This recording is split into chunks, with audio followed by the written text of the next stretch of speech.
Praise the Lord. Aroma ടിവിയുടെ എല്ലാ മാന്യ ശ്രോതാക്കൾക്കും വേഗം വരുന്ന കർത്താവായ യേശു ക്രിസ്തു തന്നെ നാമത്തിൽ വന്ദനത്തെയും സ്വാഗതത്തെയും അറിയിക്കുന്നു. അനുഗ്രഹീതവും മനോഹരവുമായ നല്ല നിമിഷങ്ങൾക്കായി, നല്ല ദിവസത്തിനായി ഞാൻ കർത്താവിനെ സ്തോത്രം ചെയ്യുന്നു. ഇന്ന് നമ്മൾ ക്ഷണം സ്വീകരിച്ച് നമ്മോടൊപ്പം ജോയിൻ ചെയ്തിരിക്കുന്നത് കർത്താവിൻ്റെ ദാസി സിസ്റ്റർ സുനിത വർഗീസ്. ഭോപ്പാലിൽ പാർത്തുകൊണ്ട് കർത്താവിൻ്റെ മഹത്വമുള്ള ശുശ്രൂഷയുള്ള ബന്ധത്തിലായിരിക്കുന്ന പ്രിയ സഹോദരി തൻ്റെ ജീവിതാനുഭവങ്ങൾ പ്രേക്ഷകരോടൊപ്പം പങ്കുവയ്ക്കുന്നു. ഒരുപാട് നല്ല അനുഭവങ്ങൾ, ഓർമ്മകൾ, ദൈവം നടത്തിയ അത്ഭുതകരമായ വഴികളെക്കുറിച്ച് നമ്മോടൊപ്പം ഷെയർ ചെയ്യുക. തീർച്ചയായിട്ടും പ്രേക്ഷകർക്ക് ഇതൊരു അനുഗ്രഹമായി തീരുമെന്ന് ഞാൻ വിശ്വസിക്കുന്നു. ശ്രദ്ധയോടെ പ്രാർത്ഥനയോടെ സ്കിപ്പ് ചെയ്യാതെ അവസാനം വരെ വീഡിയോ കാണുകയും കേൾക്കുകയും ചെയ്യുക. നമ്മുടെ പ്രിയപ്പെട്ടവർക്ക്, സുഹൃത്തുക്കൾ കൂടി ഷെയർ ചെയ്ത് കൊടുക്കുക. ദൈവനാമം അതിലൂടെ മഹിമപ്പെടുവാൻ മുഖാന്തരമായി തീരുമല്ലോ. മാത്രമല്ല, നിങ്ങളുടെ വിലയേറിയ അഭിപ്രായങ്ങളും നിർദ്ദേശങ്ങളും കമൻറ്റ് ബോക്സിൽ രേഖപ്പെടുത്താൻ മറക്കരുത്. നിങ്ങൾക്കൊരു പ്രാർത്ഥനാ വിഷയമുണ്ടെങ്കിൽ സ്ക്രീനിൽ കാണുന്ന വാട്സപ്പ് നമ്പറിൽ ഞങ്ങളെ അറിയിക്കൂ. ഞങ്ങൾ നിങ്ങൾക്കൂടി പ്രാർത്ഥിക്കുന്നു. സാക്ഷ്യം പറഞ്ഞ പ്രിയപ്പെട്ടവരോടൊപ്പം എല്ലാ തിങ്കളാഴ്ചയും രാത്രി 8:30 മണി മുതൽ ഓൺലൈനിലൂടെ നടക്കുന്ന പ്രാർത്ഥനാ കൂട്ടായ്മയിൽ നിങ്ങൾക്ക് പങ്കെടുക്കാവുന്നതാണ്. നാം എല്ലാവരും ശ്രദ്ധയോടെ പ്രാർത്ഥനയായിരിക്കുമ്പോൾ കർത്താവിൻ്റെ വിലപ്പെട്ട ദാസി സിസ്റ്റർ സുനിത വർഗീസിനെ തികഞ്ഞ സ്നേഹത്തോടും ആദരവോടും കൂടി അരോമ ടി വി പ്രേക്ഷകരോടൊപ്പം സമയം ചെലവഴിക്കുന്നതിനായിട്ട് ക്ഷണിച്ചുകൊള്ളു. ദൈവത്തിന്റെ അതിപരിശുദ്ധമായ നാമം വാഴ്ത്തപ്പെടുമാറാകട്ടെ. അരോമ ടി വി ചാനലിന് നേതൃത്വം കൊടുക്കുന്ന കർത്താവിൽ ബഹുമാന്യനായ ദേവദാസൻ പാസ്റ്റർ ഡാനിയൽ ജോൺ അവറുകൾക്കും അരോമ ടി വിയിലെ എല്ലാ മാന്യ പ്രേക്ഷകർക്കും യേശുക്രിസ്തുവിന്റെ നാമത്തിലുള്ള എൻ്റെ ക്രിസ്തീയ വന്ദനത്തെ ഞാൻ അറിയിക്കുന്നു. അരോമ ടി വിയിലൂടെ പല ദൈവദാസന്മാരുടെയും ജീവിതാനുഭവങ്ങൾ എനിക്ക് കേൾക്കുവാനും അനുഗ്രഹിക്കപ്പെടുവാനും കഴിഞ്ഞ കാലങ്ങളിൽ കർത്താവ് എന്നെ സഹായിച്ചിട്ടുണ്ട്. അതിനായിട്ട് ഞാൻ കർത്താവിന് സ്തോത്രം ചെയ്യുന്നു. തുടർന്നും അരോമ ടി വിയുടെ വിവിധ പ്രവർത്തനങ്ങളെ, വിവിധ ശുശ്രൂഷകളെ കർത്താവ് അധികമായിട്ട് അനുഗ്രഹിക്കുകയും അനേകം ആളുകൾക്ക് ഈ ഒരു ശുശ്രൂഷയിലൂടെ അനുഗ്രഹങ്ങളും ദൈവിക വിടുതലുകളും സമാധാനങ്ങളും അനുഭവിക്കുവാൻ സർവശക്തനായ ദൈവം സഹായിക്കട്ടെ എന്ന് ഞാൻ പ്രാർത്ഥിച്ചുകൊണ്ട് എൻ്റെ സാക്ഷ്യത്തിലേക്ക് ഞാൻ കടക്കുന്നു. പ്രത്യേകിച്ച് അരോമ ടി വിയിൽ ഇപ്രകാരം എൻ്റെ ജീവിത അനുഭവങ്ങൾ പങ്കുവെക്കുവാനായിട്ട് എന്നെ പരിചയപ്പെടുത്തിയ കർത്താവിൻ്റെ ദാസി സിസ്റ്റർ മിനി രാജുവിനോടുള്ളതായ സ്നേഹവും വന്ദനവും ഈ തരുണത്തിൽ ഞാൻ അറിയിക്കുന്നു. എൻ്റെ പേര് സുനിത. എൻ്റെ ഭർത്താവിൻ്റെ പേര് പാസ്റ്റർ വർഗീസ് ജോർജ്. ദൈവം ഞങ്ങൾക്ക് ദാനമായി 2 ആൺമക്കളെ നൽകുവാനിടയായി തീർന്നു. മൂത്ത മകൻ ബെൻസാം വർഗീസ് കോളേജിലും, രണ്ടാമത്തെ മകൻ ഫെയ്സൻ വർഗീസ് 10ാം ക്ലാസ്സിലും പഠിച്ചുകൊണ്ടിരിക്കുന്നു. ഇപ്പോൾ ഞങ്ങൾ മധ്യപ്രദേശിൽ ഭോപ്പാലിൽ കർത്തൃ ശുശ്രൂഷയിലായിരിക്കുന്നു. ഇത്രത്തോളം ദൈവം ഞങ്ങളെ കുടുംബമായിട്ട് സഹായിപ്പാനായിട്ട് ഇടയായി തീർന്നു. അതിനായിട്ട് ഞാൻ ദൈവത്തിന് നന്ദി പറയുന്നു. എൻ്റെ സ്വദേശം കേരളത്തില് തൃശ്ശൂരിൽ മാന്നാമംഗലം എന്ന സ്ഥലത്താണ്. എൻ്റെ പിതാവ് സുഗുണൻ, എൻ്റെ മാതാവ് ചന്ദ്രിക. ഇന്ന് അവർ രണ്ടുപേരും ജീവിച്ചിരിക്കുന്നില്ല. ഞാൻ അവർക്ക് ഒരേ ഒരു മകൾ മാത്രമാണ്. എൻ്റെ ബാല്യകാല അനുഭവങ്ങളിലേക്ക് കടക്കുവാനായിട്ട് ഞാൻ താല്പര്യപ്പെടുന്നു. ഞാൻ ജനിച്ച് വളർത്തപ്പെട്ടത് ഒരു ഹൈന്ദവ കുടുംബത്തിലാണ്. എൻ്റെ മാതാവ് 3 മാസം ഗർഭിണിയായിരിക്കുന്നതായ സമയത്ത് എൻ്റെ പിതാവ് മരിച്ചു. അന്ന് എൻ്റെ മാതാവിന് 24 വയസ്സ് മാത്രം പ്രായമായിരുന്നു. തനിക്കും ഒരു സ്റ്റെപ്പ് മദർ ആയിരുന്നതുകൊണ്ട് മറ്റൊരു വിവാഹം കഴിക്കുവാനായിട്ട് എൻ്റെ മാതാവ് തയ്യാറായില്ല. കാരണം തൻ്റെ ജീവിതത്തിൽ ഒത്തിരി കഠിനമേറിയ അനുഭവങ്ങളിലൂടെ കടന്നു പോകുവാനായിട്ട് ഇടയായി തീർന്നതുകൊണ്ട് തനിക്ക് ജനിക്കുന്ന കുഞ്ഞിനും അങ്ങനെയുള്ള പ്രശ്നങ്ങൾ ഉണ്ടാകരുത് എന്ന് വിചാരിച്ച് താൻ തൻ്റെ സഹോദരങ്ങളൊക്കെയും തന്നെ മറ്റു വിവാഹത്തിന് നിർബന്ധിച്ചുവെങ്കിലും മറ്റൊരു വിവാഹം കഴിക്കുവാനായിട്ട് താൻ തയ്യാറായില്ല.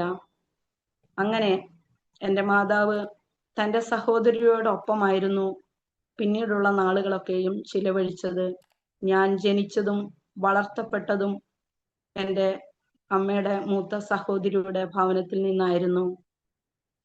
ഞങ്ങൾ വിശ്വസിച്ചിരുന്ന ആ ആചാരപ്രകാരം എല്ലാ പ്രാർത്ഥനകളും പൂജകളും മറ്റെല്ലാം ചെയ്യുന്നുണ്ട് എങ്കിലും യഥാർത്ഥമായ ഒരു സമാധാനം എൻ്റെ ജീവിതത്തിൽ എനിക്ക് ഓർമ്മ വെച്ച സമയം മുതൽ എനിക്ക് അനുഭവിക്കുവാനായിട്ട് കഴിഞ്ഞില്ല. പലപ്പോഴും ഞാൻ എന്നോട് തന്നെ ഇങ്ങനെ ചോദിച്ചിട്ടുണ്ട്, ദൈവമുണ്ടോ എന്നുള്ളൊരു ക്വസ്റ്റ്യൻ എപ്പോഴും എൻ്റെ ഉള്ളിൽ ഇങ്ങനെ ഉണ്ടായിരുന്നു. ദൈവം ഉണ്ട് എങ്കിൽ എന്തുകൊണ്ട് ഇങ്ങനെയുള്ള കഷ്ടങ്ങളും പ്രയാസങ്ങളും വേദനകളും നിന്ദകളും ഭാരങ്ങളൊക്കെ എന്തുകൊണ്ടാണ് ജീവിതത്തിൽ കടന്നു വരുന്നതെന്ന് ഞാൻ പലപ്പോഴും ചിന്തിപ്പാനിടയായി തീർന്നു. അങ്ങനെ എൻ്റെ ബാല്യകാലം വളരെ ബുദ്ധിമുട്ടിലൂടെയും ഒക്കെ കടന്നുപോയി. എപ്പോഴും ഒരു ഏകാന്തത എന്നെ ഇങ്ങനെ അലട്ടിക്കൊണ്ടിരുന്നു. ഒത്തിരി ആളുകളോടൊന്നും സംസാരിക്കുന്നതൊന്നും എനിക്ക് താല്പര്യമില്ലായിരുന്നു. ഞാൻ ജനിച്ച് വളർത്തപ്പെട്ട സമയം മുതൽ എൻ്റെ മാതാവിൻ്റെ കഷ്ടതകൾ മാത്രമാണ് ഞാൻ കണ്ടു വളർന്നത്. തൻ്റെ സഹോദരിയുടെ ഭവനത്തിൽ അവർക്ക് ഒത്തിരി സ്ഥലവും അതുപോലെ കൃഷിയൊക്കെ ഉണ്ട്. എപ്പോഴും ഒരു സമയം പോലും എൻ്റെ മാതാവിന് എന്നോടൊപ്പം ഇരുന്ന് എന്നെ ഒന്ന് ലാളിക്കുവാനോ കൊഞ്ചിക്കുവാനോ അല്ലെങ്കിൽ എനിക്ക് വേണ്ടി സമയം ചിലവിടുവാനോ ഒന്നും തനിക്ക് ലഭിച്ചിരുന്നില്ല. അങ്ങനെ എല്ലാ സമയത്തും ഒരു ഏകാന്തത എന്നെ ഇങ്ങനെ അലട്ടിക്കൊണ്ടേയിരുന്നു. അങ്ങനെ 8ാം ക്ലാസ് ഞാൻ പഠിക്കുന്ന സമയം വരെ സഹോദരി കുടുംബത്തിൽ ഞങ്ങളായിരുന്നു. അതിനുശേഷം എൻ്റെ മാതാവ് അതിൻ്റെ ഇടയിൽ കൂലിപ്പണിക്ക് പോകുമായിരുന്നു. അങ്ങനെ താൻ കൂലിപ്പണിക്കൊക്കെ പോയത് നിമിത്തം ഒരു 5 സെന്റ് സ്ഥലം വാങ്ങിക്കുവാനും സഹോദരിയുടെ കുടുംബത്തിന്റെ കുറച്ച് അകലെയായിട്ട് ഞങ്ങൾ ലോൺ എടുത്ത് എൻ്റെ മാതാവ് ഒരു ഭവനം പണിയുവാനുമായിട്ട് ഇടയായി തീർന്നു. അങ്ങനെ ആ സ്ഥലത്തിന്റെ പ്രത്യേകത എന്ന് പറയുന്നത് ആ സ്ഥലത്തിന് ചുറ്റും ദൈവ മക്കളെ കൊണ്ട് നിറഞ്ഞ ഒരു സ്ഥലമായിരുന്നു. ഞങ്ങളുടെ ആ മിറ്റത്തിന്റെ തൊട്ടു ഫ്രണ്ടിൽ തന്നെ കർത്താവിനെ സത്യത്തിലും ആത്മാവിലും ആരാധിക്കുന്ന ചർച്ച് ഓഫ് ഗോഡിന്റെ ഒരു ചർച്ച് ഉണ്ടായിരുന്നു. 2 സൈഡിലും ദൈവമക്കളുടെ ഭവനമായിരുന്നു. സന്ധ്യയാകുമ്പോൾ പ്രാർത്ഥനയുടെയും ആരാധനയുടെയും ശബ്ദങ്ങൾ ഞങ്ങൾക്ക് കേൾക്കാമായിരുന്നു. അതേ സമയത്ത് തന്നെ ഞായറാഴ്ച ദിവസങ്ങളിലൊക്കെ എൻ്റെ അമ്മ പണിക്കൊന്നും പോകാതിരിക്കുമ്പോൾ വളരെ ഉച്ചത്തിലുള്ള ആരാധനയും പ്രാർത്ഥനയൊക്കെ കേൾക്കുമ്പോൾ പലപ്പോഴും ഞങ്ങൾക്കൊരു ശല്യം പോലെ ഞങ്ങൾക്ക് തോന്നുമായിരുന്നു. ആ സമയത്ത് റേഡിയോ ഒക്കെ ഭയങ്കര വോളിയത്തിൽ എൻ്റെ അമ്മ വെക്കുമായിരുന്നു. ഈ ശബ്ദം ഞങ്ങൾക്കൊരു അഗോചരമായി തോന്നിയിരുന്നു. അന്നത്തെ ദൈവമക്കളുടെ പ്രാർത്ഥനയും ആരാധനയും എല്ലാം. അങ്ങനെ വർഷങ്ങൾ അങ്ങനെ കടന്നുപോയി. എന്നാൽ ആരും ഞങ്ങളുടെ ഭവനത്തിൽ കടന്നു വന്ന് സുവിശേഷം പറയാനോ ഒന്നും ആരും ഇടയാക്കിയില്ല. എന്നാൽ ഈ വർഷ അവസാനം കടന്നു വരുന്ന സമയത്ത് ഞങ്ങളുടെ വീടിന്റെ ഫ്രണ്ടിലുള്ള ദൈവദാസൻ കടന്നു വന്ന് ജസ്റ്റ് ഇങ്ങനെ പ്രാർത്ഥിച്ചിട്ട് പോകുമായിരുന്നു. അല്ലാതെ കർത്താവ് ജീവിക്കുന്ന ദൈവമാണ് എന്നുള്ള ആ കാര്യങ്ങളൊന്നും ഞങ്ങളോട് ഷെയർ ചെയ്തിട്ടില്ലായിരുന്നു. അങ്ങനെ ഞാൻ +2 പഠിക്കുന്നതായ സമയത്ത് പെട്ടെന്ന് എൻ്റെ അമ്മയ്ക്ക് കൂലിപ്പണിക്ക് ഇങ്ങനെ പോയിട്ട് അവിടെ താൻ ഒരു റബ്ബർ തോട്ടത്തിൽ പണിയെടുക്കുന്ന സമയത്ത് വീണു. അത് നിമിത്തം തൻ്റെ കാലിന് വേദന. ആദ്യം ഒരു ചെറിയ വേദന പോലെയായിരുന്നു ആരംഭത്തിൽ അത് തുടങ്ങിയത്. ആ വേദന പിന്നീട് ഒത്തിരി സീവിയറായി. ഒരു ആളുടെ സഹായമില്ലാതെ തനിക്ക് എഴുന്നേൽക്കാൻ പോലും പറ്റാത്ത ഒരു പരിതസ്ഥിതിയിലേക്ക് കടന്നു വന്നു. അത് ഒരു ഭാഗത്ത് നിൽക്കുന്ന സമയത്ത് തന്നെ എൻ്റെ ജീവിതത്തിൽ ഇങ്ങനെ ഭയങ്കരമായ ഏകാന്തതയും അതോടൊപ്പം തന്നെ എനിക്ക് എപ്പോഴും ഭയങ്കര തലവേദന കടന്നു വരും. അത് സാധാരണ ഒരു തലവേദനയല്ല. ആ തലവേദന കടന്നു വന്നു കഴിഞ്ഞാൽ പിന്നെ എനിക്ക് മനുഷ്യരെ കാണുന്നത് വെറുപ്പാണ്. എൻ്റെ അമ്മയോട് ഞാൻ പറയും, കത്തി എടുത്തോണ്ട് വാ, എൻ്റെ കഴുത്ത് മുറിക്ക്, എനിക്ക് സഹിക്കാൻ വയ്യ. അതുപോലെ ഉള്ള തലവേദന എന്നെ ഇങ്ങനെ വളരെ അധികമായിട്ട് അലട്ടാനായിട്ട് ഇടയായി തീർന്നു. വേണ്ട രീതി ആ ഒരു തലവേദന വന്നു കഴിയുമ്പോൾ പിന്നെ എനിക്ക് മരിക്കണം എന്നുള്ള ഒരു ചിന്ത മാത്രം. ഈ ഭൂമിയിൽ ഇനി ജീവിക്കണ്ട, എന്തിനി ജീവിക്കണം. എൻ്റെ അമ്മ ഒരു രോഗിയായി. അതോടൊപ്പം തന്നെ വീട് പണിതപ്പോൾ ലോൺ എടുത്ത ആ ഒരു കടബാധ്യത ഓൾറെഡി കിടക്കുന്നുണ്ട്. അങ്ങനെ എല്ലാം കൊണ്ടും ഒരു ശൂന്യമായ അവസ്ഥ. ഈ ലോകത്ത് ഞങ്ങളെ സഹായിപ്പാനായിട്ട് ആരുമില്ല. ഇങ്ങനെ ഒരു പരിതസ്ഥിതി കടന്നു വന്ന സമയത്ത് ഞങ്ങൾ രണ്ടുപേരും ചിന്തിച്ചു, ഇനി ഈ ഭൂമിയിൽ എന്തിന് ജീവിക്കുന്നു, ആർക്ക് വേണ്ടി ജീവിക്കുന്നു, ജീവിതം നശിപ്പിച്ചു കളയാം എന്നുള്ള ഒരു ചിന്തയിലേക്ക് ഞാനും എൻ്റെ അമ്മയും ഒരുപോലെ കടന്നു വന്നു. ആ സമയത്ത് തന്നെ ഞങ്ങളുടെ വീടിന് ചുറ്റുപാടുമുള്ള പല സഹോദരങ്ങളും പ്രാർത്ഥനയ്ക്കും ആരാധനയ്ക്കും ഒക്കെ കടന്നു പോകുമ്പോൾ അവർക്ക് ലഭിക്കുന്ന സമാധാനത്തെക്കുറിച്ചും സന്തോഷത്തെക്കുറിച്ചും ഒക്കെ പലപ്പോഴും എൻ്റെ അമ്മയോട് ഇങ്ങനെ ഷെയർ ചെയ്യുവാനായിട്ട് ഇടയായി തീർന്നു. അങ്ങനെ ഞാൻ +2 ഇതുപോലെ കോളേജിൽ പോയതായ സമയത്ത് പെട്ടെന്ന് എൻ്റെ മാതാവ് അടുത്തുള്ള ഒരു church, new life church, pastor KP Thankachan എന്ന് പറയുന്ന ദൈവദാസന്റെ സഭയിൽ 3 ദിവസത്തെ ഉപവാസ പ്രാർത്ഥന നടക്കുകയായിരുന്നു. 1993 ജനുവരി 1, 2, 3 ദിവസങ്ങളില്.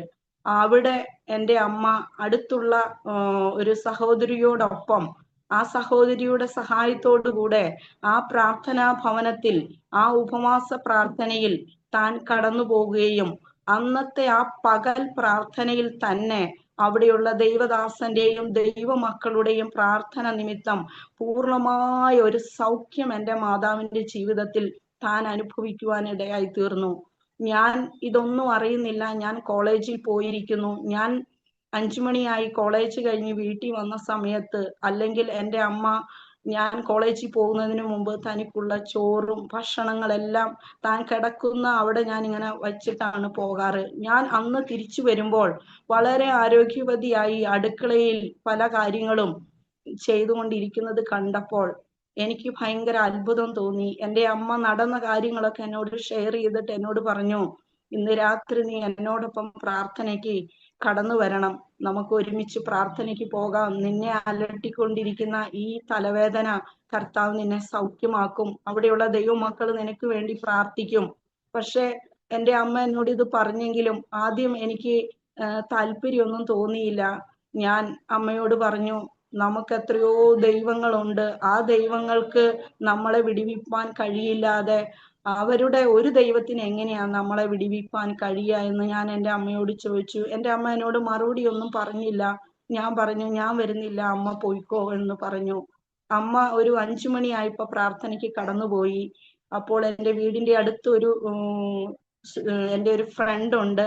അവളും വിശ്വാസ ഭവനത്തിൽ ജനിച്ചു വളർത്തപ്പെട്ടവളാണ്. എന്നാൽ പ്രാർത്ഥനയ്ക്കൊന്നും അധികം പോകാതെ ഇങ്ങനെ ഒരു പുറകോട്ട് നിൽക്കുന്ന ഒരു അവസ്ഥയിലിരിക്കുന്ന ഒരു സഹോദരിയായിരുന്നു, ഒരു സിസ്റ്റർ ആയിരുന്നു. എന്നാൽ അന്ന് അവളും പ്രാർത്ഥനയ്ക്ക് പോകാനായിട്ട് തയ്യാറായ സമയത്ത് എനിക്കും എന്തോ എൻ്റെ ഉള്ളിൽ നിന്ന് ആരോ എന്നോട് ആവശ്യപ്പെടുന്നത് പോലെ അവളോടൊപ്പം ഞാനും ആ പ്രാർത്ഥനയ്ക്ക് കടന്നു പോകാനായി സഹായിച്ചു. എനിക്ക് ആ ഹോളിനകത്ത് ഞാൻ കാലെടുത്ത് വെച്ചത് മാത്രമേ എനിക്ക് ഓർമ്മയുള്ളൂ. പിന്നീട് അവിടെ എന്തൊക്കെയാണ് സംഭവിച്ചത് എന്ന് എനിക്കൊന്നും അറിയത്തില്ല. പക്ഷെ ഞാൻ ചില മണിക്കൂറുകൾ കഴിഞ്ഞ് ഞാൻ എഴുന്നേൽക്കുമ്പോൾ എനിക്കറിയില്ല, ഭയങ്കരമായ ഒരു സമാധാനം എൻ്റെ ജീവിതത്തിൽ ഞാൻ ആദ്യമായിട്ട് ആലയത്തിനകത്ത് ഞാൻ അനുഭവിക്കുവാനിടയായി തീർന്നു. മരിക്കണം എന്നുള്ള ആ ചിന്ത എൻ്റെ ജീവിതത്തിൽ നിന്ന് എന്നേക്കുമായി എന്നെ വിട്ടുപോയി.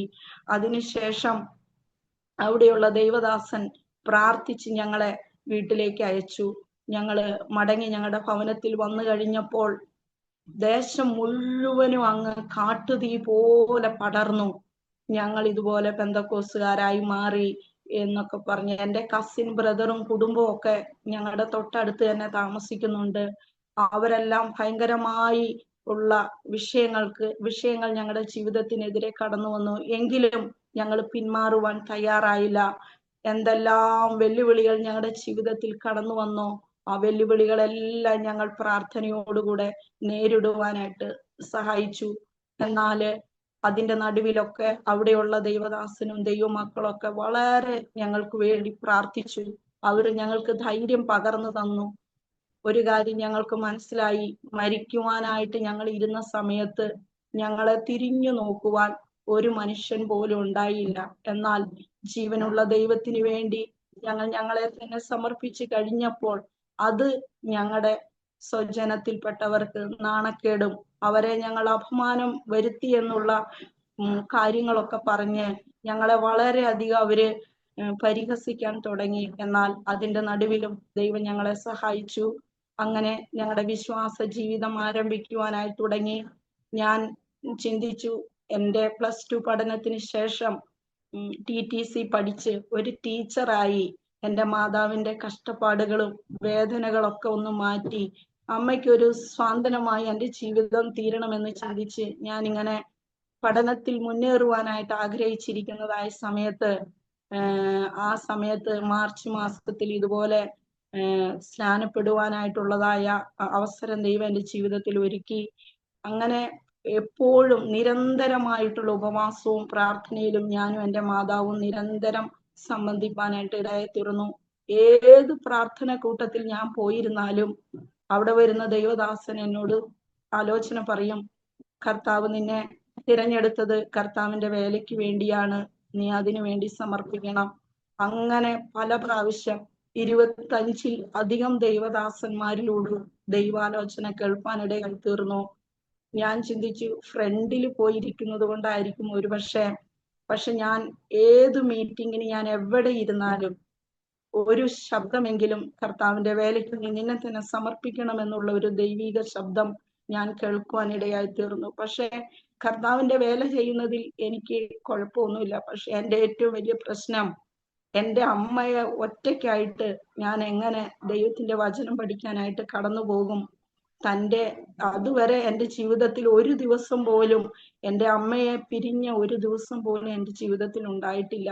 എൻ്റെ അമ്മയെ പിരിഞ്ഞ് ഞാൻ എങ്ങനെ ബൈബിൾ സ്കൂളില് ദൈവത്തിന്റെ വചനം പഠിക്കാൻ പോകും എന്നുള്ള ഒരു ചിന്ത എന്നെ ഇങ്ങനെ വളരെയധികം അലട്ടാൻ തുടങ്ങി. അങ്ങനെ ഒരു ദിവസം ഞാൻ എൻ്റെ വീട്ടിൽ ഇങ്ങനെ ഇരിക്കുന്ന സമയത്ത് ആരുമില്ല വീട്ടില്. പക്ഷെ എനിക്ക് ബൈബിളിലെ ഒരു കാര്യവും അറിയത്തില്ല. ജസ്റ്റ് ഇങ്ങനെ ബൈബിള് സങ്കീർത്തനം വായിക്കുമെന്നല്ലാതെ ഒന്നും എനിക്ക് അറിയില്ല. അങ്ങനെ ഞാൻ ഇങ്ങനെ ഒറ്റയ്ക്ക് വീട്ടിലിരിക്കുമ്പോൾ ആരോ വീട്ടിൽ ഇങ്ങനെ കടന്നു വന്ന് ഇങ്ങനെ സംസാരിക്കുന്നത് പോലെ ഒരു ശബ്ദം ഞാൻ ഇങ്ങനെ കേൾക്കുകയാണ്.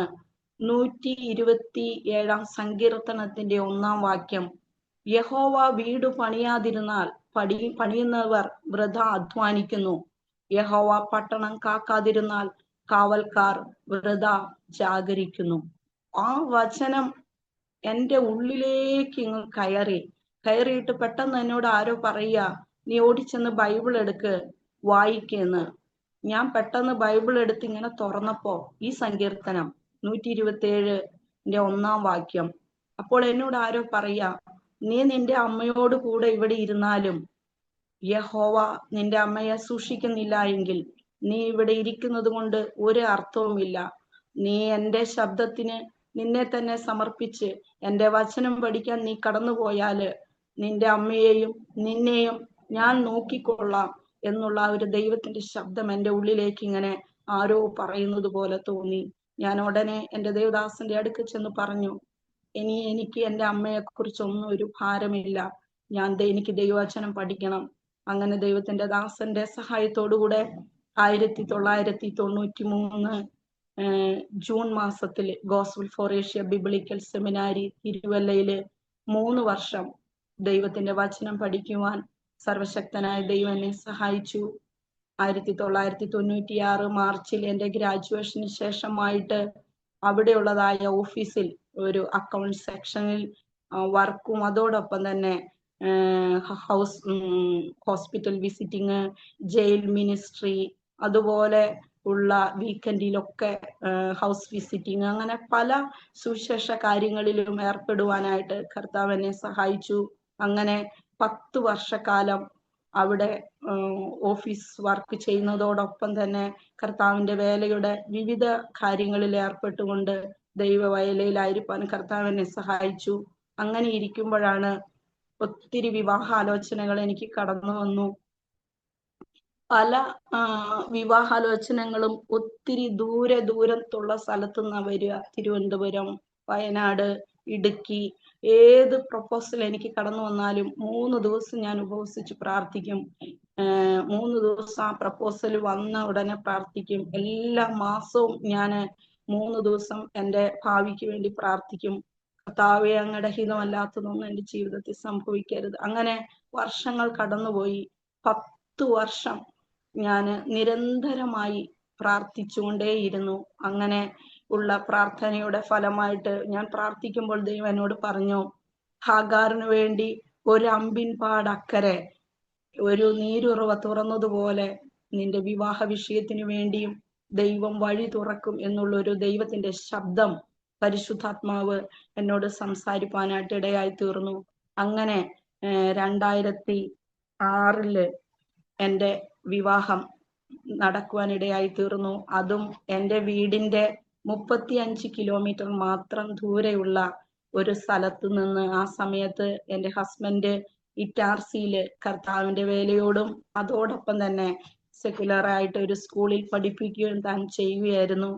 ആ സമയത്ത് ഞങ്ങളുടെ വിവാഹം ത്തിന്റെ ഒരു തീരുമാനത്തിൽ വന്ന സമയത്ത് ഫുൾ ടൈം ചർച്ച് മിനിസ്ട്രി ചെയ്യണമെന്നുള്ള ഒരു ഇതിലായിരുന്നു ഞങ്ങളുടെ വിവാഹം ഉറപ്പിച്ചതും എല്ലാ തീരുമാനങ്ങളും നടന്നത്. എന്നാൽ വിവാഹശേഷം ഞാൻ വർക്ക് ചെയ്തുകൊണ്ടിരുന്ന ശുശ്രൂഷ ചെയ്തു ദൈവത്തിന്റെ വേല ചെയ്തുകൊണ്ടിരുന്ന ആ സംഘടനയിലുള്ളവര് എന്റെ കാര്യങ്ങളൊക്കെ അറിയാം. എന്നോട് പറഞ്ഞു, നിനക്ക് അമ്മ മാത്രമല്ലേ ഉള്ളൂ, മറ്റാരും ഇല്ലല്ലോ, അതുകൊണ്ട് ഇപ്പൊ തന്നെ നിനക്ക് മറ്റു പോകണോ, ഹസ്ബൻഡിനും കൂടെ കർത്താവിന്റെ വേല ചെയ്യാനുള്ള ഒരു അവസരം ഞങ്ങൾ ഒരുക്കി തരാം, നീ ഹസ്ബൻഡിനോട് സംസാരിക്കുക എന്ന് പറഞ്ഞു. ഞാൻ ഹസ്ബൻഡിനോട് സംസാരിച്ചപ്പോൾ ഹസ്ബൻഡ് പറഞ്ഞു, ഇല്ല, എനിക്ക് ഇറ്റാർസിയിൽ തന്നെ പോകണം. പക്ഷെ പിന്നീട് ഞാൻ പറഞ്ഞു, നമുക്ക് ഉപവസിച്ച് പ്രാർത്ഥിക്കാം. അങ്ങനെ ഞങ്ങൾ രണ്ടുപേരും ഉപവസിക്കാനും പ്രാർത്ഥിക്കാനും തുടങ്ങിയപ്പോൾ ദൈവത്തിന്റെ ആത്മാവ് പറഞ്ഞു, ദൈവദാസനോട് പറഞ്ഞു, ദൈവം നിനക്ക് വേണ്ടി ഒരു വഴി തുറക്കുന്നുണ്ട് എന്ന് പറഞ്ഞു. അങ്ങനെ ഞങ്ങള് കല്യാണം കഴിഞ്ഞ് 15 ദിവസം മാത്രം ഞങ്ങള് കേരളത്തിൽ നിന്നുള്ളൂ. നമ്മുടെ മകന്റെ വിവാഹം കുറച്ച് ടെൻഷനായിരുന്നു. അപ്പോഴാണ് ഞങ്ങൾ aromamary.com രജിസ്റ്റർ ചെയ്തത്. അവിടെ നിന്നാണ് നമ്മുടെ മകന് നല്ലൊരു പെൺകുട്ടിയെ കണ്ടെത്തിയത്. ഇന്ന് തന്നെ aromamary.com ഡൗൺലോഡ് ചെയ്യൂ. ഞങ്ങൾ രണ്ടുപേരും മധ്യപ്രദേശില് എനിക്ക് ഓഫീസിൽ നിന്ന് മണ്ഡല എന്ന് പറഞ്ഞ ഒരു സ്ഥലത്തേക്ക് ട്രാൻസ്ഫർ തന്നു. അതോടൊപ്പം ദൈവദാസനും ഇസ്ലാം കുഞ്ഞുങ്ങളുടെ ഇടയിൽ പ്രവർത്തിക്കുവാൻ, അവരുടെ മാതാപിതാക്കൾക്ക് ക്ലാസ്സുകൾ എടുക്കുവാൻ, അതുപോലെ ഒരു ചർച്ചിന്റെ പ്രവർത്തനങ്ങൾ, അങ്ങനെ എല്ലാമായിട്ട് ഞങ്ങള് മധ്യപ്രദേശിൽ മണ്ഡല എന്നൊരു സ്ഥലത്ത് ഞങ്ങള് കടന്നു വന്നു. അവിടെ ഞങ്ങൾ ഇങ്ങനെ കർത്താവിന്റെ വേലയൊക്കെ ചെയ്തുകൊണ്ടിരുന്നു. 2007 കർത്താവ് ഞങ്ങൾക്ക് ഒരു ആൺ പൈതലിനെ നൽകി. ഞാൻ ഡെലിവറിക്ക് വേണ്ടി നാട്ടിലായിരുന്നു. എൻ്റെ ഡെലിവറി കഴിഞ്ഞ് വീണ്ടും മണ്ഡലയ്ക്ക് ഞങ്ങളെ കൊണ്ടുവരാനായിട്ട് പ്രിയ ദേവദാസൻ നാട്ടിൽ കടന്നു വന്നു. അങ്ങനെ ആ സമയത്ത് കുഞ്ഞിനെ നോക്കുവാനായിട്ട് എൻ്റെ മാതാവും എന്നോടൊപ്പം തന്നെ മണ്ഡലയിലേക്ക് കടന്നു വന്ന് ഞങ്ങള് ട്രെയിൻ ഇറങ്ങി ഞങ്ങൾ മണ്ഡലയിൽ താമസിക്കുന്ന ആ വീട്ടിൽ കാല് കുത്തിയ സമയം മുതൽ പ്രിയ ദൈവദാസന്റെ ഒരു കാലിന് ഭയങ്കര വേദന പോലെ അനുഭവപ്പെട്ടു. അപ്പൊ ഞങ്ങൾ ചിന്തിച്ചു, ഇത്രയും ദൂരം യാത്രയൊക്കെ ചെയ്തു വന്നത് കൊണ്ടായിരിക്കും ആ വേദന എന്ന് ചിന്തിച്ചു. അധികം അതിനെ അത്രയ്ക്ക് സാരമാക്കിയില്ല. പക്ഷെ ദിവസങ്ങൾ കടന്നുപോയി, ആഴ്ചകൾ കടന്നുപോയി. ആ വേദന വളരെ കൂടുതലായി. താൻ 6 മാസം ഫുൾ ബെഡ് റിഡനായി, ഒന്നിനും കഴിയാത്തവനായി. തൻ്റെ എല്ലാ ദിനചര്യകൾ പോലും ബെഡിൽ തന്നെ ആയി.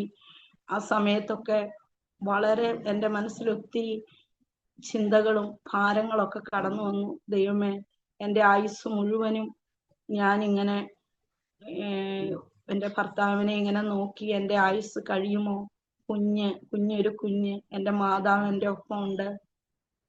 വളരെ ആ സമയത്തെ കാര്യങ്ങളൊന്നും എനിക്കിപ്പോ പറയാൻ പറ്റത്തില്ല. എങ്ങനെയാണോ ആ സാഹചര്യങ്ങളൊക്കെ ഞാൻ അതിജീവിച്ച് ഇപ്പോഴിങ്ങനെ ആയിരിക്കുന്നതൊന്നും എനിക്ക് പറയാൻ പറ്റത്തില്ല. പക്ഷെ അവിടെയുള്ള ദൈവമക്കളും ഞങ്ങളുടെ ഓഫീസിലെ സാറൊക്കെ ഒത്തിരി പ്രാർത്ഥിക്കുകയും ഒത്തിരി എന്നെ ധൈര്യപ്പെടുത്തുവാൻ ഇടയായി തീർന്നു. ഭാരപ്പെടണ്ട, നമുക്ക് ഒരുമിച്ച് പ്രാർത്ഥിക്കാം, ദൈവം വലിയ കാര്യങ്ങൾ ചെയ്യും. ഞാനും വിശ്വാസത്തോടുകൂടെ ഉപവാസമൊക്കെ എടുത്ത് പ്രിയ ദൈവദാസന് വേണ്ടി ഞാൻ പ്രാർത്ഥിച്ചു. ഞങ്ങളെല്ലാവരും പ്രാർത്ഥിച്ചു. എന്നാൽ ദൈവത്തിന്റെ വലിയൊരു മിറക്കിൾ തൻ്റെ ജീവിതത്തിൽ ദൈവം ചെയ്തു. പൂർണ്ണമായി ആ ഒരു രോഗക്കിടക്കിൽ നിന്ന് കർത്താവ് തന്നെ എഴുന്നേൽപ്പിച്ചു. ആ ഒരു എഴുന്നേൽപ്പ് തൻ്റെ ശുശ്രൂഷ മേഖലകളില് വലിയ ഒരു ദൈവ സാന്നിധ്യത്തിന്റെ ഭയങ്കര ഒരു പകർച്ച തന്നെ ദൈവം പകരാനിടയായി തീർന്നു. അന്നു മുതൽ തൻ്റെ ശുശ്രൂഷകളിലൊക്കെ വലിയ വ്യത്യാസങ്ങൾ വന്നു. രോഗികൾക്ക് വേണ്ടി പ്രാർത്ഥിക്കുമ്പോഴൊക്കെ ഭയങ്കര ഡെലിവറൻസുകള്, അങ്ങനെ ഞങ്ങള് വീണ്ടും മുമ്പോട്ട് പോയി. 2009 മണ്ഡലയിൽ നിന്ന് ഞങ്ങൾക്ക് ട്രാൻസ്ഫർ കിട്ടി. ഞങ്ങള് ഭോപ്പാലിൽ കടന്നു വരുവാൻ ദൈവം ഞങ്ങളെ സഹായിച്ചു. അവിടെയും ഓഫീസ് വർക്കും അതോടൊപ്പം തന്നെ മറ്റു കാര്യങ്ങളും സുശേഷ വേലയുടെ ഉള്ള ബന്ധത്തിൽ മറ്റു പല പല കാര്യങ്ങളും ഞങ്ങൾ ചെയ്ത് ഇങ്ങനെ മുമ്പോട്ട് പോയിക്കൊണ്ടിരിക്കുന്നതായ സമയത്ത് ഒരു കൺവെൻഷന് വേണ്ടി ഞങ്ങൾ ഭോപ്പാലിലുള്ള ഒരു ചർച്ചില് പോയ സമയത്ത് നാട്ടിൽ നിന്ന് കടന്നു വന്ന ഒരു ദൈവദാസൻ, പേര് ഞാൻ ഓർക്കുന്നില്ല, ആ ദൈവദാസൻ പ്രസംഗിച്ചുകൊണ്ടിരിക്കുന്നതായ സമയത്ത് അദ്ദേഹം ഇങ്ങനെ പറഞ്ഞു, ഇവിടെ ഒരു ഫാമിലി കടന്നു വന്നിട്ടുണ്ട്. അവര് പല കാര്യങ്ങളിലും കർത്താവിന്റെ വേലയ്ക്ക് ചുമതല കൊടുത്തുകൊണ്ടിരിക്കുന്ന ഒരു ഫാമിലിയാണ്. പക്ഷെ ആ ഫാമിലിയെ കുറിച്ച് ദൈവം ആഗ്രഹിക്കുന്നത് പൂർണ്ണമായിട്ട് ഫീൽഡിൽ ഇറങ്ങി കർത്താവിന്റെ വേല ചെയ്യാനാണ് ദൈവം ആ കുടുംബത്തെ കുറിച്ച് ആഗ്രഹിക്കുന്നത് എന്ന് ആ ദൈവദാസൻ ഇങ്ങനെ ആ പുൾപിറ്റിൽ നിന്ന് വിളിച്ചു പറഞ്ഞ സമയത്ത് പെട്ടെന്ന് എൻ്റെ ഉള്ളിൽ അത് ഞങ്ങളോടാണ് ആ ദൈവത്തിന്റെ ശബ്ദമെന്ന് എനിക്ക് മനസ്സിലാക്കാൻ കഴിഞ്ഞു. ഞാൻ ആ കൺവെൻഷന് പോയി ആ ദൈവവചനങ്ങളൊക്കെ കേട്ട് മടങ്ങി വീട്ടിൽ വന്ന സമയത്തും എനിക്ക് എന്തോ ഉള്ളിൽ ഭയങ്കര ചിന്തകൾ ഇങ്ങനെ വന്നു. കർത്താവേ, അത് ഞങ്ങളോടാണല്ലോ ആ ദൈവത്തിന്റെ ശബ്ദം. ഞാൻ എൻ്റെ അമ്മയോട് ഷെയർ ചെയ്തു. അപ്പൊ എൻ്റെ അമ്മ എന്നോട് പറഞ്ഞു, മോളെ നമുക്ക് ഒരുമിച്ച് പ്രാർത്ഥിക്കാം. ഹസ്ബൻഡിനോടും പറഞ്ഞു. ഞങ്ങൾ ഇങ്ങനെ പ്രാർത്ഥിക്കാനായിട്ട് തുടങ്ങി. ആ സമയത്ത് ആ ദേവദാസൻ അത് പറഞ്ഞ് തീരുന്നതിന് മുമ്പ് വീണ്ടും ആ മെസ്സേജ് ക്ലോസ് ചെയ്യുന്നതിന് മുമ്പ് വീണ്ടും ഒരു പ്രാവശ്യം കൂടെ ആ ദൈവദാസൻ ഇങ്ങനെ പറഞ്ഞു, ആ കുടുംബം ദൈവവേലയ്ക്ക് വേണ്ടി മുഴു സമയം ഫീൽഡിൽ ഇറങ്ങി പ്രവർത്തിക്കാനായിട്ട് സറണ്ടർ ചെയ്യുന്നില്ലെങ്കിൽ ഇന്ന് ആ കുടുംബത്തിന് ഒരു സന്തോഷത്തിന്റെ സമയമാണ്, എന്നാൽ ഒരു ദുഃഖത്തിന്റെ സമയം ആ കുടുംബത്തിന്റെ അകത്ത് കടന്നു വരുന്നു എന്നൊരു ദൈവശബ്ദം കൂടെ അദ്ദേഹം അറിയിച്ചു. ആ വാക്കുകൾ കേട്ട സമയം മുതല് എന്നെ ഭയങ്കരമായിട്ട് ഇങ്ങനെ ഡിസ്റ്റർബ് ചെയ്യാൻ തുടങ്ങി. ഞങ്ങൾ അതോടൊപ്പം പ്രാർത്ഥിക്കാനും തുടങ്ങി. എന്നാൽ അതിനു വേണ്ടി ഒരു സ്റ്റെപ്പ് എടുക്കുവാനായിട്ട് ഞങ്ങൾക്ക് കഴിഞ്ഞില്ല. ചിന്തിച്ചു, പൂർണ്ണമായി ഫീൽഡിൽ ഇറങ്ങി കർത്താവിന്റെ വേല ചെയ്യണം, പക്ഷെ കുറച്ചു നാളും കൂടെ കഴിയട്ടെ എന്നൊരു ചിന്ത. എൻ്റെ ഹസ്ബൻഡും 100% തയ്യാറായിരുന്നു, പക്ഷെ ഞാൻ കുറച്ചും കൂടെ സമയം കഴിയട്ടെ എന്നൊരു ചിന്ത എൻ്റെ ഉള്ളിൽ ഇങ്ങനെ കടന്നു വന്നു. ആ ദൈവശബ്ദം കേട്ട് കറക്റ്റ് 4 മാസം കഴിഞ്ഞപ്പോൾ എൻ്റെ അമ്മയ്ക്ക് ഒരു പ്രശ്നവും ഇല്ലായിരുന്നു, പൂർണ്ണ ആരോഗ്യവതിയായിരുന്നു. ഞാൻ ഒരിക്കൽ പോലും കണ്ടിട്ടില്ല എൻ്റെ അമ്മ ഇങ്ങനെ രോഗിയായി ഒരു ദിവസം പോലും ഇങ്ങനെ കർത്താവിനെ ആരാധിക്കാനും സേവിക്കാനും തിരിച്ചതിന് ശേഷം ഒരു രോഗിയായി കിടക്കുന്നതൊന്നും ഞാൻ കണ്ടിട്ടില്ല. എല്ലായ്പ്പോഴും ആരോഗ്യവതിയായിരിക്കുന്നു. പക്ഷെ അന്ന് ഒരു സൺഡേ ദിവസം ഞങ്ങള് ആരാധനയ്ക്ക് ഞാനും എൻ്റെ ഹസ്ബൻഡും പോയി. അമ്മയ്ക്ക് ഹിന്ദി ഭാഷ അറിയില്ലാത്തത് കൊണ്ട് വൈകുന്നേരം മലയാളം ഒരു കൂട്ടായ്മയുണ്ട്, അതിനകത്തായിരുന്നു എൻ്റെ അമ്മ പോയിക്കൊണ്ടിരുന്നത്. ഞങ്ങള് ആരാധനയ്ക്ക് ആലയത്തിൽ എത്തിയില്ല. അതിനു മുമ്പ് ഞങ്ങൾ താമസിച്ചുകൊണ്ടിരുന്ന ആ കോളനിയിലെ ഒരാള് ഞങ്ങളെ അന്വേഷിച്ച് അവിടെ വന്നു. അതിനുശേഷം പറഞ്ഞു, നിങ്ങളുടെ അമ്മ അബോധാവസ്ഥയില് വീണ് കിടക്കുകയാണ്, നിങ്ങൾ വേഗം വരണം എന്ന് പറഞ്ഞു. ഞാനും എൻ്റെ ഹസ്ബൻഡും പെട്ടെന്ന് തന്നെ ഞങ്ങൾ തിരിച്ചു വന്ന സമയത്ത് സംഭവിച്ചത്, ഞങ്ങള് ആരാധനയ്ക്ക് പോകുന്ന സമയത്ത് ഞങ്ങളുടെ മകൻ അന്ന് 2 വയസ്സ് പ്രായം മാത്രമേ ഉള്ളൂ. ഞങ്ങള് ബൈക്കിൽ പോകുന്ന സമയത്ത് ഇവൻ ഞങ്ങളുടെ ബൈക്കിന്റെ പുറകെ ഓടി വന്നു. ഇവനെ പിടിക്കാൻ വേണ്ടി എൻ്റെ അമ്മ വന്നതായിരുന്നു. പെട്ടെന്ന് BP കൂടി തനിക്ക് സ്ട്രോക്ക് ഉണ്ടായി. ഉടനെ തന്നെ ഞങ്ങൾ വന്ന് തന്നെ ഹോസ്പിറ്റലിൽ കൊണ്ടുപോയി. ഹോസ്പിറ്റലിൽ ചെന്ന സമയത്ത് ആളെ ഒന്നും തിരിച്ചറിയാനൊന്നും തനിക്ക് പറ്റുന്നില്ല. അമ്മയെ ICU റൂമിൽ ഇങ്ങനെ അഡ്മിറ്റ് ചെയ്തു. ആ അഡ്മിറ്റ് ചെയ്ത സമയത്ത് പെട്ടെന്ന് ആ ദൈവദാസൻ പറഞ്ഞ ആ ദൈവാലോചന എൻ്റെ ഉള്ളിലേക്ക് ഇങ്ങനെ കയറി വന്നു. ഇന്ന് നിനക്ക് സന്തോഷത്തിന്റെ സമയമാണ്.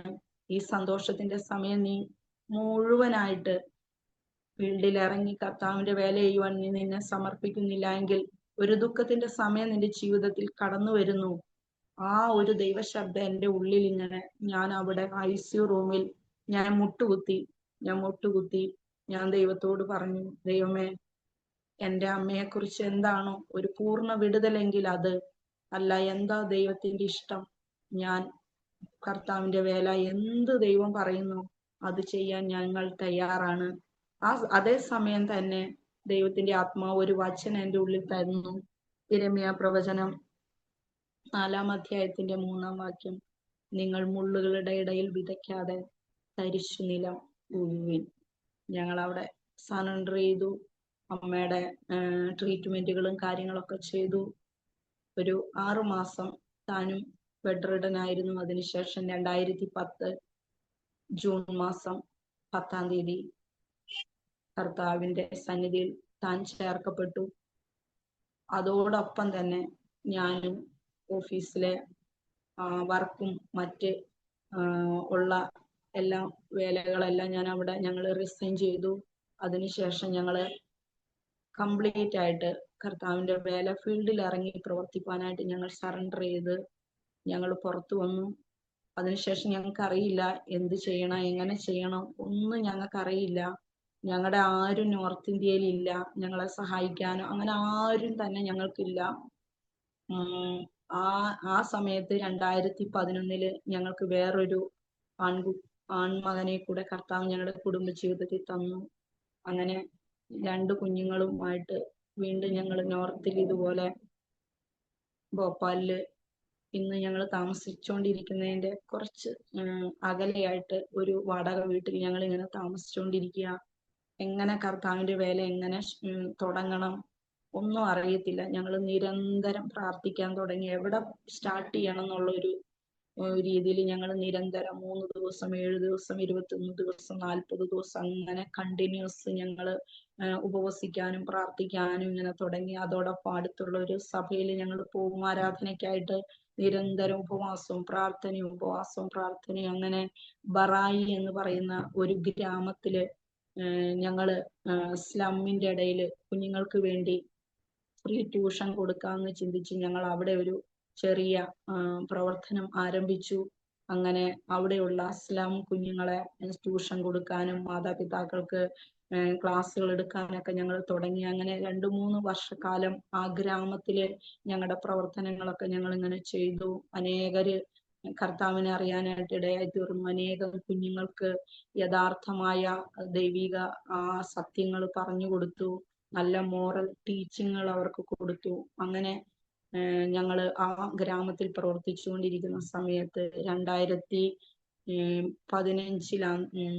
ഞങ്ങൾക്ക് ഒരു ചെറിയ പ്രശ്നം അവിടെ നേരിടുവാൻ ഇടയായി തീർന്നു. അങ്ങനെ ഞങ്ങൾക്ക് ആ ഗ്രാമത്തിൽ കടന്നു പോകാൻ പറ്റാതായി. ഗ്രാമത്തില് ഞങ്ങൾ ഒരു ക്രിസ്മസിന്റെ സമയത്ത് ഇതുപോലെ കുഞ്ഞുങ്ങൾക്ക് വേണ്ടിയുള്ള കുറെ പ്രോഗ്രാമുകളൊക്കെ ചെയ്തുകൊണ്ടിരിക്കുന്ന സമയത്ത് ആ ഗ്രാമത്തിലെ തലവൻ, നിങ്ങൾ എന്തിനീ ഗ്രാമത്തിൽ വന്നു, എന്താണ് നിങ്ങളുടെ പർപ്പസ് എന്നൊക്കെ ചോദിച്ച് ചില വിഷയങ്ങൾ ഉണ്ടായി. അങ്ങനെ ആ ഗ്രാമത്തിലേക്കുള്ള ആ ഡോറ് ഞങ്ങൾക്ക് അടയപ്പെട്ടു. ഞങ്ങൾ വീണ്ടും പ്രാർത്ഥിക്കാൻ തുടങ്ങി. കർത്താവെ, എങ്ങനെയാണോ ദൈവം ഞങ്ങളെ യൂസ് ചെയ്യാൻ ആഗ്രഹിക്കുന്നത് ആ രീതിയിൽ കർത്താവ് ഞങ്ങളെ ഉപയോഗിക്കണമെന്ന് പറഞ്ഞ് ഞങ്ങൾ ഒരു 21 ദിവസം ദൈവസന്നിധിയിൽ ഉപവസിക്കാൻ തുടങ്ങി. ആ സമയത്ത് ദൈവത്തിന്റെ ആത്മാവ് പറഞ്ഞു, ഇന്നത്തേക്ക് 16-ാമത്തെ ഒരു ദിവസം ദൈവം നിങ്ങൾക്ക് വേണ്ടി ഒരു വഴി തുറക്കുമെന്ന് ദൈവം പറഞ്ഞു. ശുശ്രൂഷയ്ക്ക് വേണ്ടി ഒരു വഴി ദൈവം തുറക്കും പറഞ്ഞു. അങ്ങനെ 16-ാമത്തെ ദിവസം ഞങ്ങള് പ്രാർത്ഥിച്ചുകൊണ്ടിരിക്കുന്ന സമയത്ത് ഒരു അങ്കിളിന്റെ ഫോൺ ഞങ്ങൾക്ക് വരുന്നു. ഇവിടെ ഹിന്ദിക്കാരനായ ഒരു അങ്കിളിന്റെ ഫോൺ വരുന്നു, ഞങ്ങളുടെ വീട് വരെ നിങ്ങൾ കടന്നു വരണം. അങ്ങനെ അവരുടെ വീട്ടിൽ ഞങ്ങൾ കടന്നുപോയി. അതൊരു നോമിനലായുള്ള ഒരു ക്രിസ്ത്യൻ ഫാമിലി ആയിരുന്നു. പെന്തക്കോസ് അനുഭവങ്ങളോ അങ്ങനെ ഒന്നും അവർക്കറിയില്ല. അവിടെ കടന്നുപോയി. ആ വീട്ടില് ഞങ്ങൾ സംസാരിച്ചു. അപ്പോൾ അവർ പറഞ്ഞു, ഞങ്ങൾ പ്രാർത്ഥനയ്ക്കും കൂട്ടായ്മയ്ക്കും ഒന്നും എങ്ങും പോകുന്നില്ല, നിങ്ങൾ ഞങ്ങളുടെ വീട്ടിൽ കടന്നു വന്നൊരു പ്രാർത്ഥന ആരംഭിക്കുകയാണെങ്കിൽ വളരെ നല്ലതായിരുന്നു എന്ന് പറഞ്ഞു. അപ്പോൾ ഞങ്ങൾ പറഞ്ഞു, ഓക്കെ, അടുത്ത ആഴ്ച തൊട്ട് നിങ്ങളുടെ വീട്ടിൽ ഞങ്ങൾ കടന്നു വരാം, പ്രാർത്ഥന ആരംഭിക്കാം. അങ്ങനെ ആ കുടുംബത്തിൽ ഞങ്ങൾ ആരംഭമായിട്ട് പ്രാർത്ഥന തുടങ്ങി. ഞങ്ങളും ഉണ്ട്, അവരുടെ വീട്ടിലും ഉണ്ട്. പിന്നെ ഒരു സിസ്റ്റർ ആ ബിൽഡിങ്ങിൽ തന്നെ ക്രിസ്ത്യാനി ഒരു സഹോദരിയുണ്ട്, ആ സഹോദരിയും വരും. അങ്ങനെ 4-5 പേര് മാത്രമായിട്ട് ഞങ്ങൾ അവിടെ പ്രാർത്ഥന ആരംഭിച്ചു. മാസങ്ങൾ അങ്ങനെ കടന്നുപോയി. 4-5 മാസം അങ്ങനെ ആ വീട്ടിൽ ഇങ്ങനെ പ്രാർത്ഥനയും ആരാധനയൊക്കെ ആയിട്ട് ഇങ്ങനെ മുമ്പോട്ട് പോകുന്ന സമയത്ത് ആ വീട്ടിലെ അങ്കിളിന്റെ മരുമകന് ക്യാൻസർ എന്ന രോഗം പിടിപെട്ടു.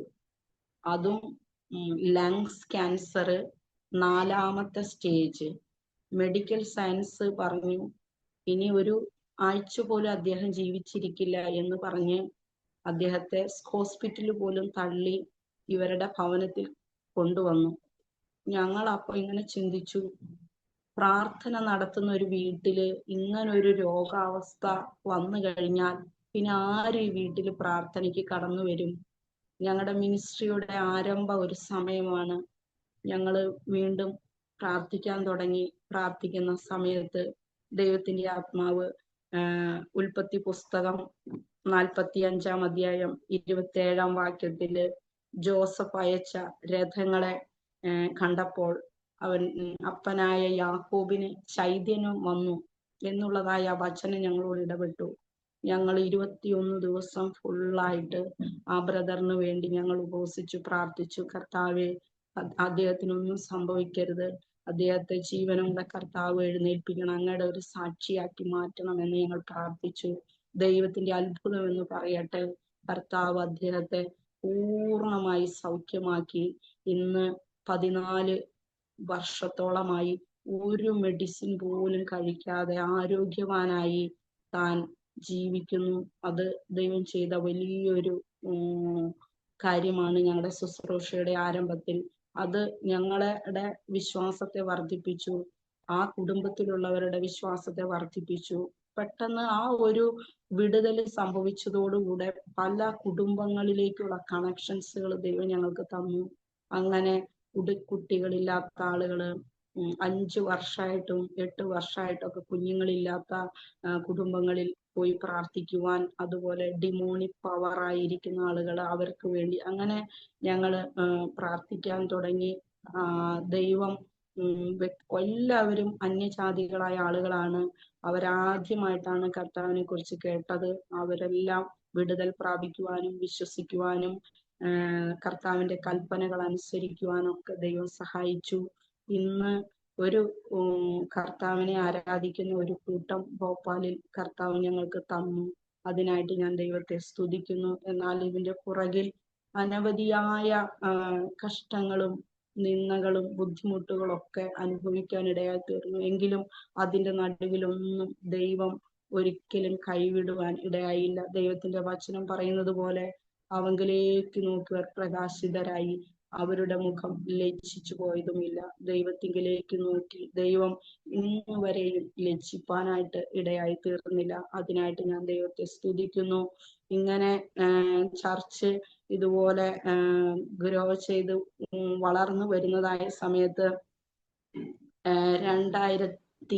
2016 ഇതുപോലെ ഒരു 21 ദിവസം ഫാസ്റ്റിംഗ് പ്രയറിൽ ഞങ്ങൾ ഇരിക്കുന്നതായ സമയത്ത് ഒരു 10ാമത്തെ ദിവസം ഞാൻ രാത്രി ഇങ്ങനെ കിടക്കുകയാണ്.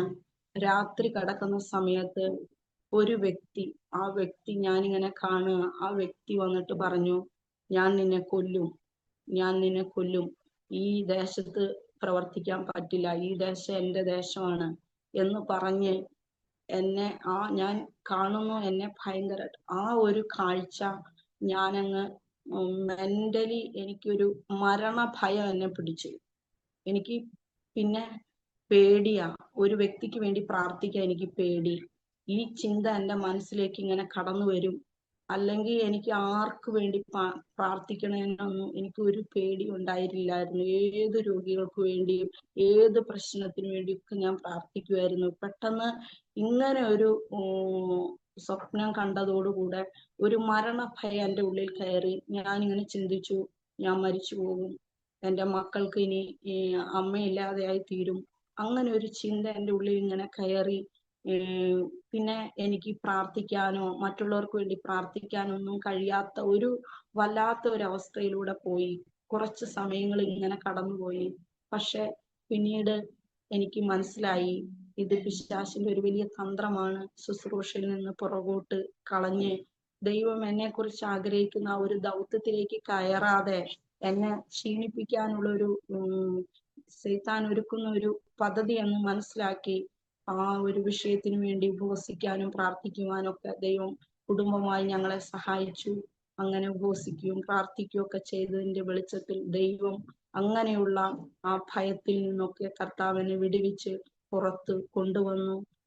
അതിനുശേഷം അനേകർക്ക് വേണ്ടി പ്രാർത്ഥിക്കുവാനും ദൈവിക വിടുതലുകൾ കാണുവാനും കർത്താവ് എന്നെയും എൻ്റെ കുടുംബത്തെയും ദൈവം സഹായിച്ചു.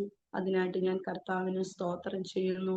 അതുപോലെ ഇതുവരെയും എല്ലാ മേഖലകളിലും ഞങ്ങൾ കർത്താവിന്റെ വേലയ്ക്ക് വേണ്ടി ഇറങ്ങിയപ്പോൾ ദൈവത്തോട് ഇങ്ങനെ പറഞ്ഞു, ഈ ലോകത്തുള്ള ഒരു വ്യക്തിയോടും നമ്മുടെ ഒരു കാര്യങ്ങളും ഷെയർ ചെയ്യത്തില്ല, എല്ലാം ദൈവത്തോട് മാത്രം. ഇന്ന് വരെയും ആ ഏത് പ്രതിസന്ധിയുടെ നടുവിലും ദൈവത്തിന്റെ മുഖം നോക്കും. ദൈവം സമയാസമയങ്ങളില് ദൈവത്തിന്റെ ദൂതന്മാരെ അയച്ച് ദൈവം വിടുവിക്കുകയും ദൈവം കരുതുകയും ചെയ്തു. അതിനായിട്ട് ഞാൻ ദൈവത്തിന് സ്തോത്രം ചെയ്യുന്നു. ഇന്ന് ഈ പകൽക്കാലം ഈ സമയം ദൈവത്തിന്റെ ഈ സാക്ഷ്യം ഞാൻ പറയുമ്പോൾ ഞാന് കർത്താവിന്റെ സന്നിധിയിൽ ഒത്തിരി നന്ദിയുള്ളവളാണ്. എന്തുകൊണ്ടെന്നാല് എനിക്ക് ഇത്രത്തോളം കടന്നു വരുവാനായിട്ട് എൻ്റെ ജീവിതത്തിൽ ഒരു യോഗ്യതയും ഇല്ല. ദൈവം ആണ് എന്നെ ഇതുവരെയും ഇവിടെ കൊണ്ട് നിർത്തിയത്. അതിനായിട്ട് ഞാൻ ദൈവത്തിന് സ്തോത്രം ചെയ്യുന്നു. ഇന്ന് എൻ്റെ ഈ സാക്ഷ്യം കേൾക്കുന്ന ദൈവത്തിന്റെ മക്കളോട്, വിശേഷിച്ച് ഈ അരോമ ടിവിയിലെ ശ്രോതാക്കളോട് എനിക്ക് പറയാനുള്ള ഒരേ ഒരു കാര്യം, കർത്താവിന്റെ ശബ്ദം കേട്ട് നാം ഇറങ്ങി തിരിച്ചു കഴിഞ്ഞാല് ഏത് പ്രതിസന്ധിയുടെ നടുവിലും കർത്താവ് ഒരിക്കലും നമ്മെ തള്ളിക്കളയില്ല. അക്കരയ്ക്ക് പോകാം എന്ന് ശിഷ്യന്മാരോട് കർത്താവ് പറഞ്ഞു. ആ യാത്രയിൽ ചുഴലിക്കാറ്റും തിരമാലകളെല്ലാം അവിടെ ജീവിതത്തിൽ കടന്നു വന്നു. എങ്കിലും അവർ തകർന്നു പോകാൻ ദൈവം ഇടയാക്കിയില്ല. ഏതൊരു ലക്ഷ്യസ്ഥാനത്ത് ദൈവം അവരെ എത്തിച്ചതുപോലെ ദൈവവിളി കേട്ട് ആരെങ്കിലും മടിച്ചു നിൽക്കുന്നുവെങ്കിൽ എൻ്റെ ഈ അനുഭവ സാക്ഷ്യത്തിലൂടെ നിങ്ങളോട് പറയാനുള്ളതായ ഒരേ ഒരു വാക്ക്, ഒരിക്കലും നാം പതറി നിൽക്കരുത്, മടിച്ചു നിൽക്കരുത്. ദൈവ ശബ്ദം കേട്ടാൽ വേഗത്തിൽ സ്റ്റെപ്പ് വയ്ക്കുക. കർത്താവ് ആ ദൈവ ശബ്ദത്തിനനുസരിച്ച് നാം സ്റ്റെപ്പ് വെക്കാൻ ഇടയായാൽ നമ്മെ എത്തിക്കേണ്ട സ്ഥലത്ത് കർത്താവ് നമ്മെ കൊണ്ടെത്തിക്കുവാൻ ഇടയായിത്തീരും. കഴിഞ്ഞ 30 വർഷമായിട്ട്, 10 വർഷം കേരളത്തിലും 20 വർഷമായിട്ട് മധ്യപ്രദേശിന്റെ വിവിധ സ്ഥലങ്ങളിലും കർത്താവിന്റെ വേലയോടുള്ള ബന്ധത്തിലായിരിക്കാൻ കർത്താവ് എന്നെ സഹായിച്ചു. അതിനായിട്ട് ഞാൻ ദൈവത്തിന് സ്തോത്രം ചെയ്യുന്നു. ഇപ്രകാരം എൻ്റെ സാക്ഷ്യം ഈ അരോമ ടിവിയിലൂടെ ഷെയർ ചെയ്യുവാനായിട്ട് എനിക്കൊരവസരം നൽകി തന്ന ദൈവത്തിന്റെ ദാസനോടും അരോമ ടിവിയോടുള്ളതായ പ്രത്യേകമായ നന്ദി വിതരണത്തിൽ ഞാൻ അറിയിക്കുന്നു. കർത്താവ് എല്ലാവരെയും സഹായിക്കട്ടെ.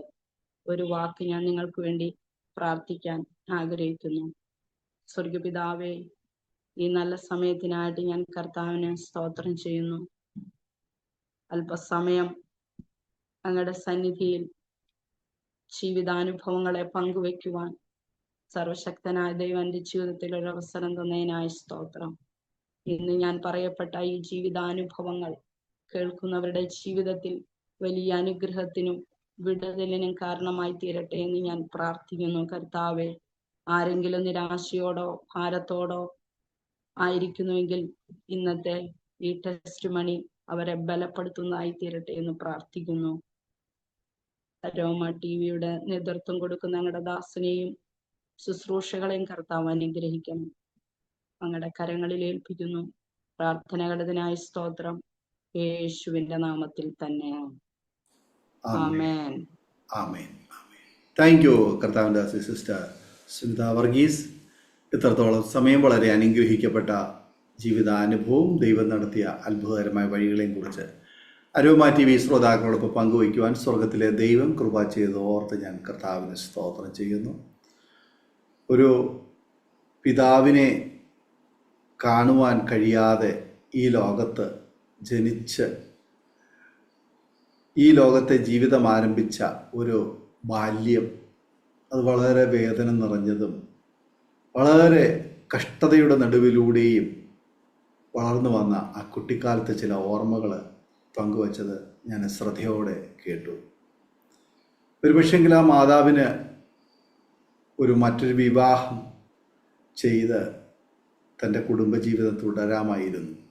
എന്നാൽ തനിക്ക് ലഭിച്ചതായ കുഞ്ഞിനെ സംരക്ഷിക്കേണ്ടതിന് വേണ്ടി മറ്റു വിവാഹത്തിന് മുതിരാതെ ആ കുഞ്ഞിനെ വളരെ കഷ്ടതയുടെ നടുവിലൂടെ താൻ ഒറ്റയ്ക്ക് വളർത്തി ഇന്ന് വളരെ അനുഗ്രഹിക്കപ്പെട്ട് സാക്ഷ്യം പറയുവാൻ തക്കവണ്ണം ഇങ്ങനെ ഒരു പ്ലാറ്റ്ഫോമിൽ കടന്നു വരുവാൻ കൊണ്ടുവന്നതായ ആ ജീവിതകാലത്തിൻ്റെ ആരംഭം മുതൽ ഇന്ന് വരെ കൂടെ ഇരുന്ന് കരം പിടിച്ച് നടത്തിയ സർവകൃപാലുവായ ദൈവത്തിൻ്റെ പദ്ധതി എത്ര വലുതാണ് എന്ന് ഞാൻ ഓർത്തു പോവുകയായിരുന്നു. ഒരുപക്ഷെങ്കിൽ ആ കുട്ടിക്കാലത്ത് നേരിട്ടതായ കഷ്ടതയുടെ അനുഭവങ്ങൾ ജീവിതത്തെ എന്നേക്കുമായി പിച്ചി ചീന്തിക്കളയാമായിരുന്ന സാഹചര്യങ്ങൾ ജീവിതത്തിൽ കടന്നു വന്നിട്ടുണ്ട്. അതുപോലെ അതിഭയാനകമായ തലവേദന നിറഞ്ഞ അനുഭവങ്ങൾ, ജീവിച്ചിരിക്കേണ്ട, മരിച്ചാൽ മതി എന്ന് ആഗ്രഹിച്ച നാളുകൾ, നിരവധി ദൈവങ്ങളോട് പ്രാർത്ഥിച്ചിട്ട് ഒരു ഫലപ്രാപ്തിയും കാണാതെ വന്നപ്പോൾ ഇനി ജീവിക്കേണ്ട എന്ന് ആഗ്രഹിച്ച് ആത്മഹത്യക്ക് വേണ്ടി മുതിർന്ന നിമിഷങ്ങൾ.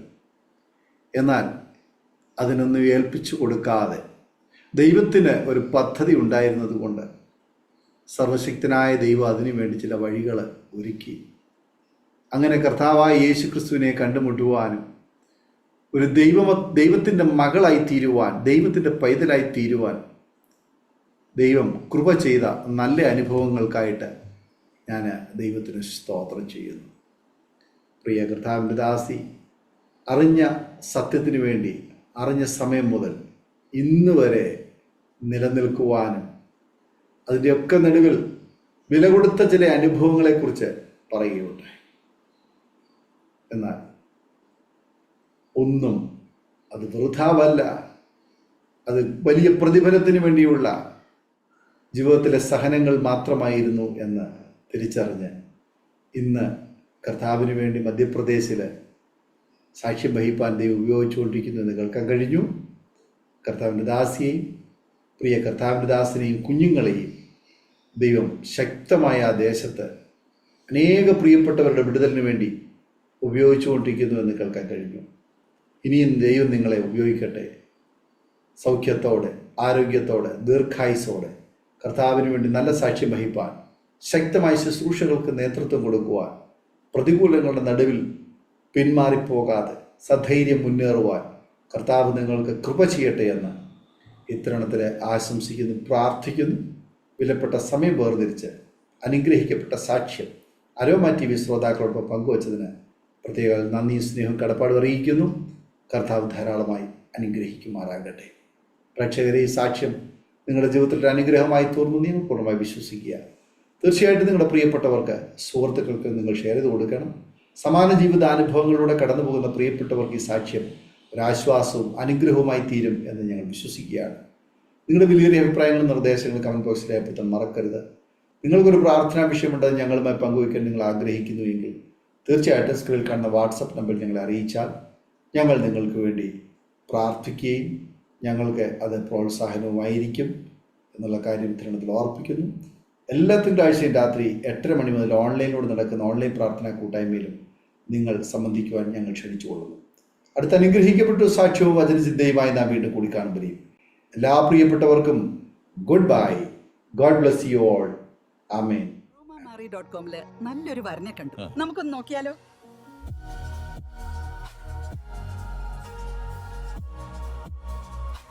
എന്തായാലും നമ്മൾ അറോമ മാറി തിരഞ്ഞെടുത്തത് ശരിയായ തീരുമാനമായിരുന്നു.